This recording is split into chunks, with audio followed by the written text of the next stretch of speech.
Wel, mae lot yn dweud mae dyma nath achub yr iaith Gymraeg. Ar ben ei hunan, mae hynny'n ormod.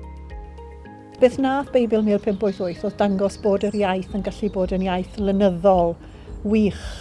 Oedd safon y Beibl wedi sicrhau bod pobl ar ryw fath o ganllaw i ddilyn mewn blynyddoedd i ddod. Oedd yn haws i sgrifennu oherwydd bod yna fodel i gael yn Beibl William Morgan.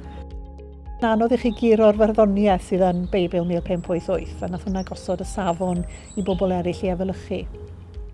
Mae'n werth cofio mae sgwrs dechrau'r broses oedd hyn mewn ffordd, achos oedd y Beibl wedi ymddangos yn 1588, oedd yna 1000 o gopïau, ac oedd nhw'n costi punt yr un, oedd yn lot fawr o arian ar y pryd. Felly, dim ond digon i gyflenwyr eglwysu oedd yna, ond na ddim digon i bobl i fedru prynu a darllen o gytre.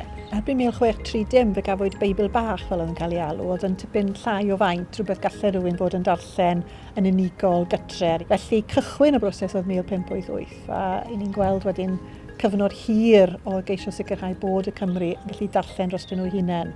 A mi nath hynny yn y pen draw wrth gwrs arwain at bethau fel cyhoeddi gymaint o lyfrau yn y Gymraeg erbyn y 4th ganrif ar 15.